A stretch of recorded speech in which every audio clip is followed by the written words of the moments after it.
that?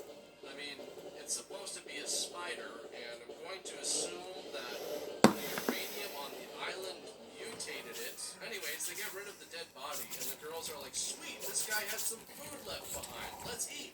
It must have been a really gigantic spider to be able to spin such a huge web. Maybe there are more of them. Nope, just this one. That's it.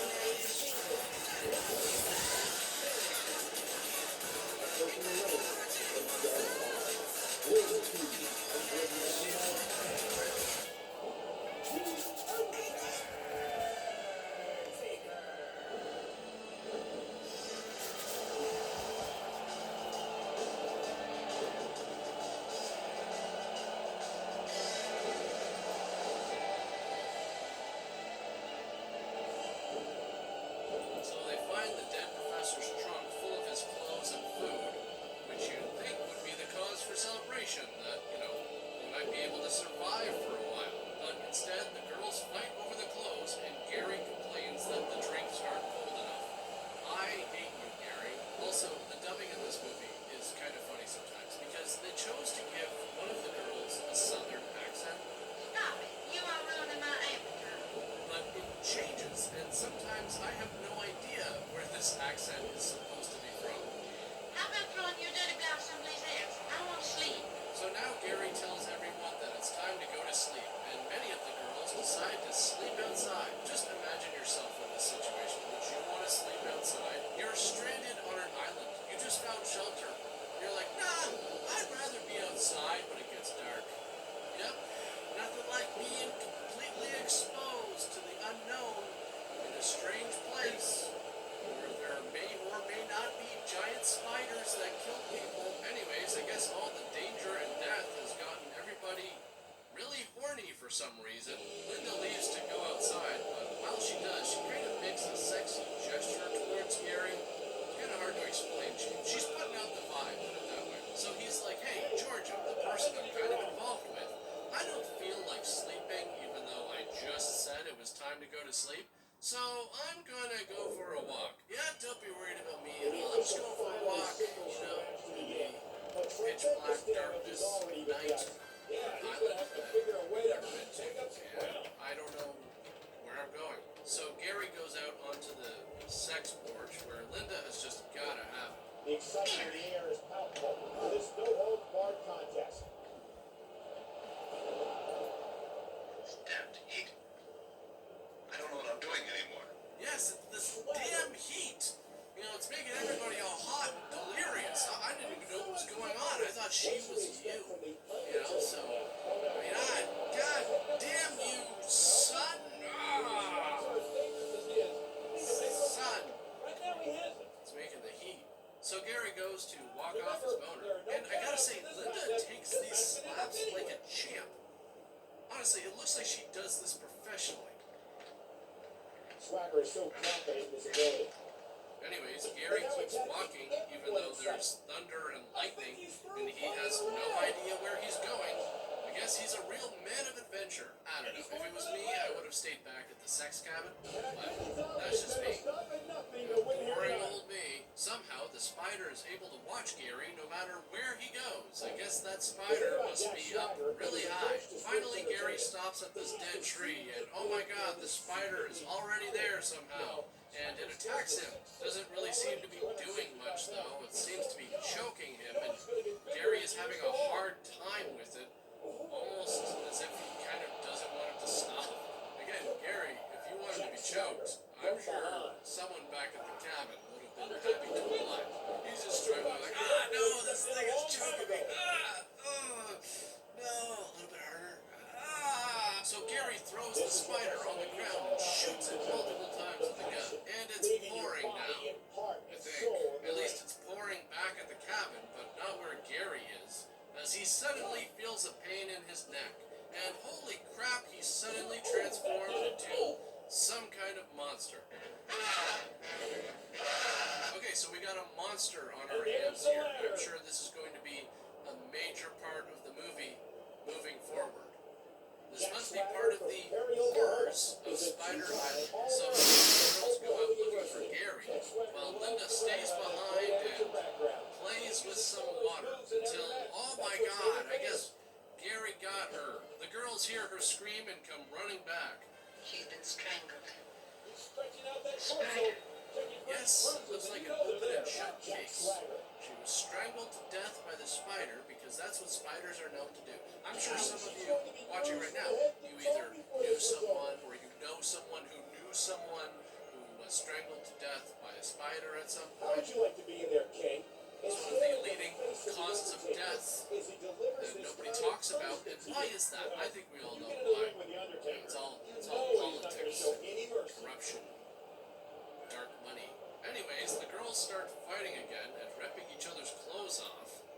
This is starting to feel less like a horror movie and more like somebody's idea of a cheap thrill. So during the fighting, suddenly Gary's hands appear through the window and then disappear. And then there's a shot of Gary really far away, so that makes no sense. Doing his best Kane impression for any wrestling fans out there. Okay, so now it's 28 days later, and two guys show up in a boat with supplies. I guess they work with the professor. And I've said this before on this show, but holy crap, did people ever seem to just love drinking hard liquor straight out of the bottle back then? Like, this guy is treating this like Gatorade. I just can't imagine any situation where I'm like, so thirsty. Oh, you got whiskey? Oh, yes. So refreshing. Suddenly, he hears the girls laughing and finds them swimming naked in the water. Anyways, Gladys goes off by herself and is suddenly attacked, so you'd assume it's Gary again. The other girls freak out, like, oh crap, let's get out of here or we'll be next. I will say, it's nice to see after everything that's happened over the last month. The girls are still finding ways to enjoy themselves. They're stranded, dead bodies, missing people, there's a monster running around. You can't let that stuff get in the way. Undertaker brings such a mythical presence to the ring. Undertaker goes behind. And there's the Russian leg sweep. This could be big. That elbow did some damage. Oh!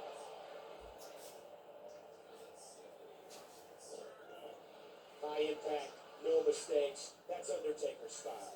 He may be intent on breaking the arm.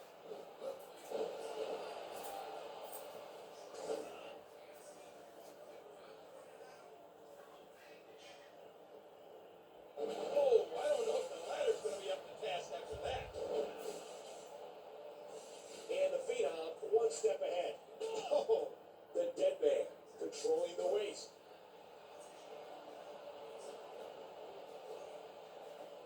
Steiner's extremely arrogant, but there's no doubt that the All-American can back up everything he says. He set an NCAA record with 30 wins in one season.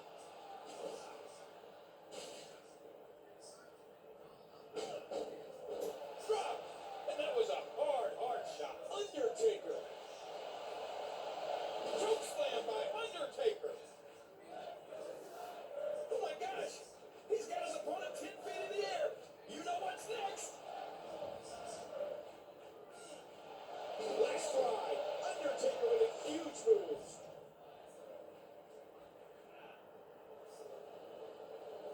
Undertaker, the man from the dark side, never ceases to amaze. Did you hear that smack? That's human flesh on that ladder.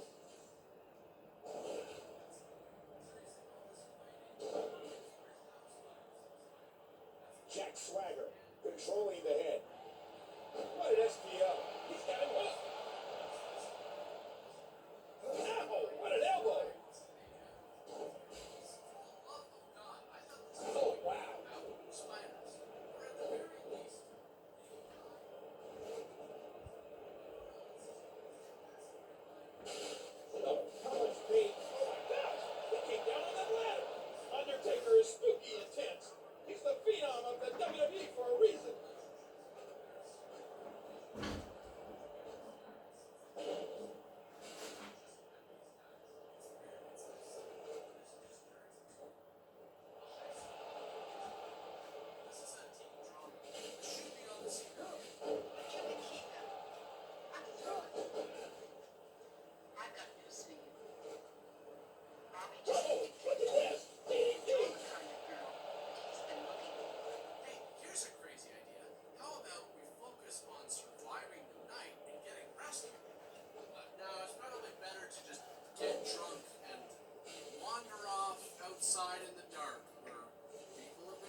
was still alive after a month without food, but whatever. We're finally getting some action here. I guess he pushes Anne off the cliff and then fights the other guy. I can't remember his name. But here's the funny thing. They obviously did his makeup for the shot of his face, but not this shot from behind. So eventually, the guy just runs away and kind of uses Georgia as bait in the cabin so that when Gary breaks in, his plan is to do nothing, really. Just keep the table between him and Gary. Well, I guess that didn't work for very long, but luckily Georgia lights a flare and all the girls go chasing after Gary until he finally runs into quicksand and dies. Then they all get rescued and that's the end of the movie. Well, there you have it, folks. A movie that leaves a lot to be desired. And a lot of questions unanswered. Were there more spiders on the island? Was it the uranium that mutated the spiders? And did it mutate any other animals on the island? And how did Gary survive so long? I guess we'll never know. But most of all, what happened to the club in Singapore? I can only imagine that it failed completely without any dancers. All that auditioning, dancing for nothing. Just seems like quite a waste. But that's pretty much it for this picture. As always, thank you for tuning in. I'll see you all next time. I had all the boys I can take. Well, I don't know about you, but that just sounds impressive. Just out of curiosity, how many could you take? That's human flesh on that Well, was ladder. this over the course of Oh, years, look at or this. was it more like a Guinness World Record type situation? When it got to your turn, there was always some other kid who was like, oh, come out of here.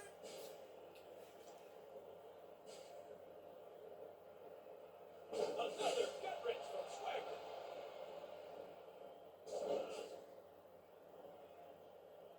What if there was a phone that could see you the way you see you? Introducing Real Time on the new Google Bro, they Pixel weren't 6. ready, bro. It's a phone that accurately photographs the beauty of all skin types. And he's going up. Look at this. This is it. Our own studio back. Farmer's daughter, take my That land is not well. It happens after dark. Something's wrong. You don't want to leave, do you? Just don't understand what you're doing this. Because it is possible to make a good dirty movie. Over the course of the past decade, I have encountered some pretty bad movies while doing this show. But every once in a while, I stumble upon a movie that is so unbelievably bad that it fails at every element of the filmmaking process. Champagne and Bullets is one of those movies, and it has easily made its way onto a short list of the worst movies I've ever seen. And I'm not talking about good bad movies, which are movies that are poorly made but still manage to be incredibly entertaining. I'm talking about movies that are bad. Like, we're talking no redeeming qualities. Hey guys, welcome back to the show. And on this episode, I'm going to be talking about a movie that, as I just mentioned, is easily one of the worst movies I've ever seen. There were several times while watching this movie that I had to stop and remind myself why I was doing it in order to come up with a funny video for all of you. And quite honestly, that just barely gave me enough strength to get through it. Okay, so here's the deal with this movie. John DeHart originally made a movie called Champagne and Bullets. Then he re-edited that movie, added some scenes, took out some scenes, and it became Road to Revenge. And then I guess he re-edited Road to Revenge, and it became Get Even. I think the version I watched is the original Champagne and Bullets. I haven't seen the other two versions. Quite honestly, I don't care.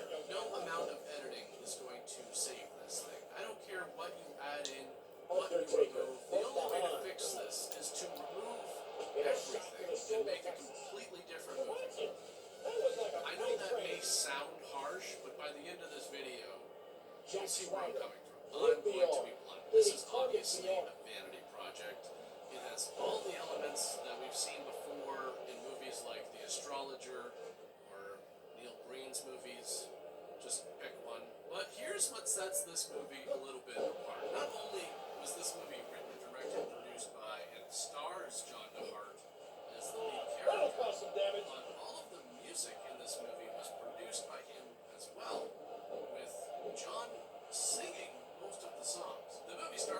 Jones' character, a Rick two-time Bowden, All-American. a cop with the LAPD, alongside two other cops, He almost Norman took his and head Huck, off to that they're lariat. about to bust these drug dealers. The only problem is that they don't have a warrant, but that's okay. And Because there's the Norman strength. says they'll get a We like warrant to discuss after Scotland's they get some technical dough. ability, but he's also smarter.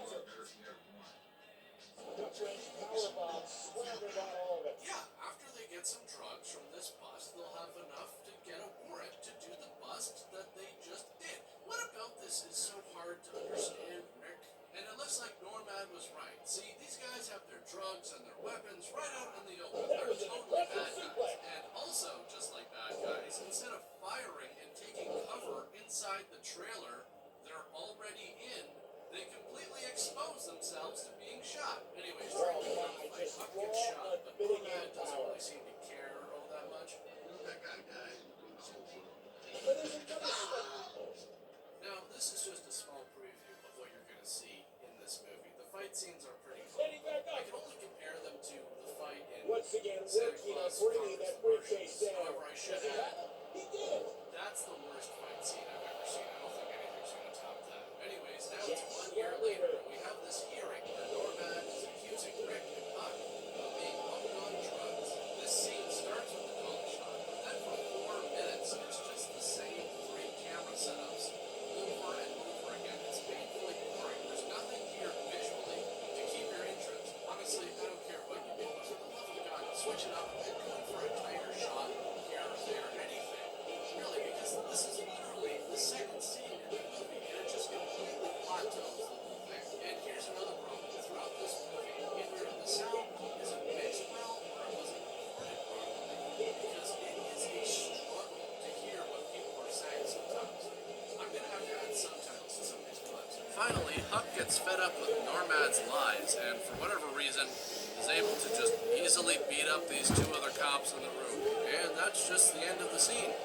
Okay, I'm just going to assume that something is going to come of that because the movie doesn't tell us the result of that hearing. The next scene is Huck and Rick at, I don't know, I guess target practice with crossbows, umbrellas, shotguns, and beer. I have no idea what's really going on here. I guess they got suspended from the police force because Rick is now a chauffeur taking teenagers to a high school prom. Anyways, Rick gets fed up with the teenagers and leaves them stranded on the side of the road while he goes over to see Huck, who is currently ironing his clothes while drinking beer and talking to a Native American mannequin. So Rick shows up in his chauffeur uniform, which is, I guess, a leather jacket, leather pants, leather gloves. He basically hollowed out a cow and put it on. Huck tells Rick to get dressed because it's cowboy night at the bar, which for Rick means putting on a cowboy hat and a brown leather jacket instead of a black one. I'm not saying there's anything wrong with that, by the way. I mean,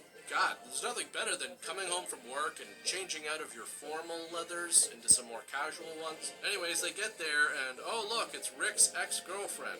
Yup, her. These 2 people dated. Huck tells Rick that he's going to get him a beer, and then it cuts, and the beer glass just magically appears. This is actually a recurring thing in this movie. Like I quit the force. Quit, got fired, what's the difference? Wait, so Rick and Huck got fired because another cop said they were doing drugs without any evidence? That was the outcome of the hearing? Oh yeah, you 2, you're fired because this guy says that you do bad things. So, it must be true. But here's the funny part. Remember how I just said that Huck left to go get Rick a beer? Well, the beer that he's drinking, which magically appeared, suddenly disappears because Huck returns with that beer that he said he was going to get Rick in the first place. Anyways, everybody starts begging Rick to go up and sing, and it was at this point watching the movie that I got that sinking feeling. I've encountered this feeling several times doing this show. I knew it was coming as soon as they're like, come on, Rick, come on, sing, and he's like, all right. I was just sitting there like, oh, God, like, here we go. He's gonna sing. He's gonna sing now, and it's gonna be an entire song, and it's not going to be good. My eyes catch and my heart begins to sing. Oh, pretty baby, man, you swing. I'll be honest, at this point in the movie, I was seriously questioning whether or not I was going to be able to tough it out and finish this thing. I mean, we're 13 minutes into the movie, and so far we've had a few crappy scenes, and now you throw this at me. I swell up as you take me for a ride. Come on, pretty baby, let's do the shimmy slide. So we're supposed to believe that Rick has quite the little reputation as a singer, at least amongst his friends and the people in this bar. I mean, everybody's like, yeah, Rick, go Rick, and he just walks up on stage. The band just starts right up. This is his song. So then, why does he look like a deer in headlights? The beat starts moving and it push me from my chair. My fingers started snapping, wanna run through your hair. You know what he looks like? He looks like somebody who got dragged out to a karaoke night. They've never done karaoke before, and they don't really know the song. Well, you're on fire when I grab you by the hand. Your waist still moving with the rhythm of the band. Look, I'm sure John is a really nice guy in real life. I don't know him. No offense to him personally, but this is a Neil Breen level vanity project. Like, this is Breen tier. Now, the idea that these two characters dated isn't as unbelievable as what we've seen in Neil's movies, but there's just no reason to believe that this character is pulling chicks like this. Like, this is a model. I'm not making that up. She was a Playboy playmate. So, what is it about him that made her go, I just gotta have him? What would make her so into him? Does he have some kind of amazing personality? Because based on what we've seen so far, he really doesn't have much of a personality at all. I guess it must be his talent. Say, jump in, let's go for a ride. And maybe we'll do the shimmy and the slide. Like I said, this lasts the entire length of the song. 3 minutes. And at this point, the movie's pretty much sealed its fate. There's really no going back from this. I was watching an interview where John said that he auditioned 100 women for this role. I'm sorry, I have a real hard time believing that. And that in the end, he was like, well, none of them are right. And then he picked up an issue of Playboy and was like, well, that's her. I think what most likely happened was the ending of that story. He just picked up an issue of Playboy one day and was like, I want to make out and do sex scenes with her. How do I contact her agent? I mean, he might be telling the truth, but just try and picture that. Picture 100 different women replying to the casting call. All of them reading the lines with him, and in the end he's like, none of them are good enough. Yet at the same time, he looks at himself in the mirror and just says, well, I'm perfect for this role, obviously. So what's next here? Oh, well, the song starts up again. This time without the band, but this time no one's singing. It's just this woman who starts randomly stripping. Yeah, if you're looking for a movie with some real story development, you've come to the wrong place. This goes on for a while, and nothing really happens except the characters laugh at it, and one of the bar patrons gets upset. Disgusting. I can't believe this. I need to report public nudity. Now, you might be wondering, why is this even in the movie? Well, believe it or not, there's a reason for it. I'll get to it in a second. So these guys show up to the bar and start causing trouble. Thank God, maybe this will actually lead to something. And the cops are there in the blink of an eye to take everyone away. You may be wondering how they got there so quick. Well, that's because they were called over earlier by this offended young lady in the scene I mentioned earlier. So there you have it, folks. If you want the cops to come over quickly, get that super short response time, all you have to do is call and say, come over, quick, some chick is taking off all her clothes. Rubbing her breasts in everybody's face. It's a life or death situation. I was almost suffocated, they're so big. Rocket Rap!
Anyways, Rick and Cindy's mom go to the police station to bail out Huck.